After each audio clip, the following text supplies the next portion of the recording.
A long, long time ago, before there were trees, oceans, or animals, the world was covered in darkness. This darkness was like a big, heavy blanket, covering everything. But inside this darkness lived two magical sisters, Solara, who was bright and warm like the sun, and Lunara, who was soft and cool like the moon. Solara and Lunara loved each other very much. They were always together, like two peas in a pod. They traveled all around the universe, playing and exploring. Solara was always full of energy and light. She loved to laugh and make everything bright and sunny. Lunara, on the other hand, was calm and thoughtful. She loved the quiet of the night and the sparkle of stars.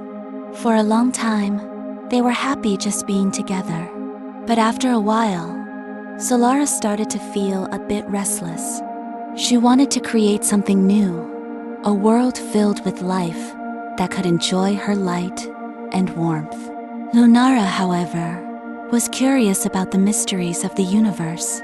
She wanted to explore the secrets hidden in the darkness. And so, their great adventure began. One day, Solara came up with a big idea. She flew to her sister Lunara, her light shining brightly. "Lunara," she said excitedly, "I want to create a world filled with life. A place where plants, animals, and people can enjoy my warm sunshine." Lunara thought about it for a moment, her silver eyes sparkling like the stars. "But what about the night?" she asked. "What about the peace and quiet of the dark? If everything is always bright, there won't be any time for rest or mystery." Solara smiled, waving her hand with excitement. "There will still be night, sister, but I want to see what fun can happen in the light." Lunara nodded, understanding her sister's wish. "Okay," she agreed, "but if you create a world of light, I want to create a world of night. A place where shadows can dance and stars can twinkle." And so, they agreed. Solara would create a world filled with light, and Lunara would create a world of night. Solara reached out with her golden hand and created the sun, a big, bright ball of light that shone in the sky. Around the sun, she made a world full of green forests, blue rivers, and beautiful animals. The creatures loved the warm sunlight, and they played and laughed in the brightness all day long. Lunara, in her corner of the universe, gently waved her silver hand and created the moon, a glowing ball that lit up the night. Around the moon, she created a world of stars and shadows. In her world, creatures roamed quietly, enjoying the soft glow of the moon and the twinkling stars. For a while, the two worlds were perfectly balanced. The sun shone during the day, and when it set, the moon would rise and fill the night with its gentle light. Life was good, and all was well, but soon, things began to change. As time passed, Solara became very proud of her world. The creatures loved her sunlight and sang happy songs every morning. They danced in the meadows and played by the rivers, basking in the warmth of her golden rays. Lunara watched from the shadows, feeling a little bit jealous. In her world, the creatures were quiet and calm. They moved slowly, spoke softly, and did not sing songs or dance. They loved her, but it was a quiet kind of love, not like the joyful celebrations in Solara's world. One night, as the moon rose high in the sky, Lunara decided to talk to her sister. She traveled to Solara's world, her silvery light casting long, soft shadows. "Solara," she called out gently, "I wish to speak with you." Solara came down from her bright palace in the sky, her golden hair shimmering. "What is it, sister?" she asked, her voice bright and cheerful. Lunara hesitated, feeling a little shy. I wish the creatures of my world could feel the joy your creatures do. she said softly. I want them to sing and dance too.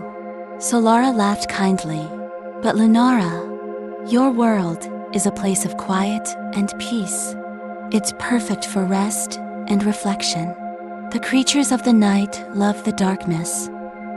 Lunara felt a little sad. Maybe, she said quietly, but I still wish they could feel the sunlight, just once, to see if they would enjoy it. Solara nodded thoughtfully. Okay, she said, let's try it. And so, for the first time, the sun shone in the night. The creatures of the night were surprised by the bright light. Some blinked their eyes and hid, while others came out to see what was happening. But the sudden change was too much, and both day and night creatures felt confused. Realizing they had caused a bit of a mess, Solara and Lunara decided they needed help to figure out what to do next. Solara and Lunara decided to visit the Great Star Council. The council was made up of the oldest and wisest stars in the universe, who had seen everything from the birth of stars to the creation of galaxies. If anyone could help them, it would be the council. They traveled to the center of the universe, where the Great Star Council sat in a grand hall made of shimmering stardust and glowing galaxies. The leader of the council, a wise old star named Solaris Major, spoke first. Solara Lunara, he said in a deep, wise voice, why have you come to us? Solara stepped forward, her light a little dimmer than usual. Great Council, she began, we have a problem. We tried to share the light and dark, but now the world is out of balance. The creatures are confused, and we don't know how to fix it. Lunara nodded, her silvery light flickering. I was jealous and wanted what Solara had, she admitted. I wanted my creatures to feel the warmth of the sun, but now I see that it caused trouble. Can you help us make things right?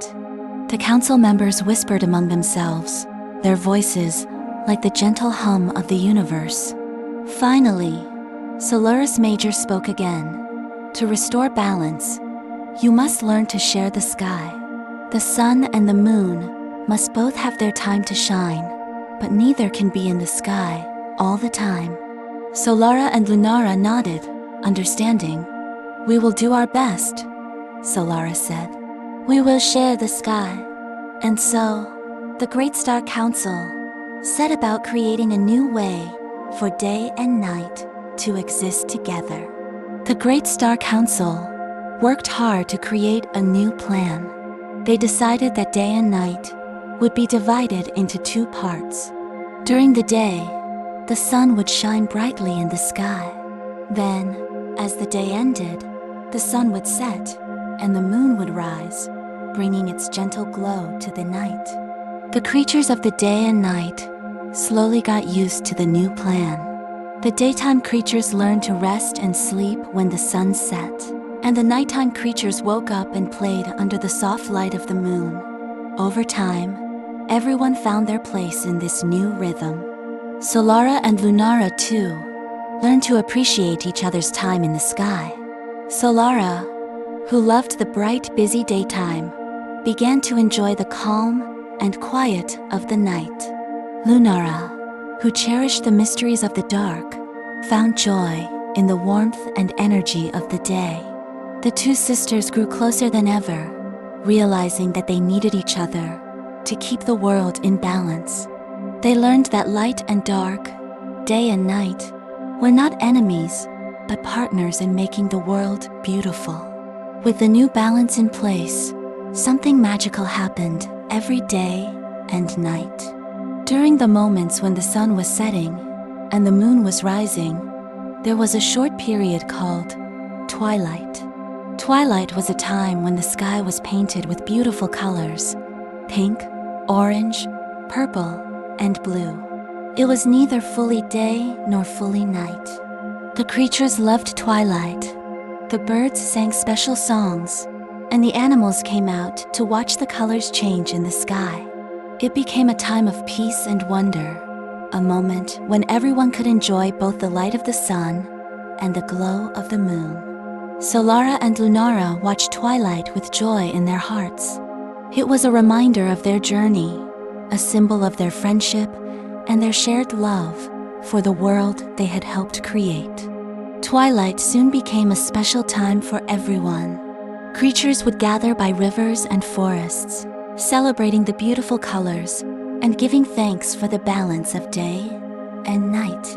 It was a time to remember that both the sun and the moon were needed to make the world whole. Many years passed, and the world flourished under the new balance of day and night. The sun and the moon continued their dance in the sky, each taking turns to shine and share their light with the world. But even though everything seemed perfect, Solara and Lunara knew that their story wasn't over. The universe was a big, exciting place, and there were always new things to discover. One day, Solara noticed a new star shining brightly in the distance. It was different from any other star she had seen. Its light was a beautiful, shimmering blue.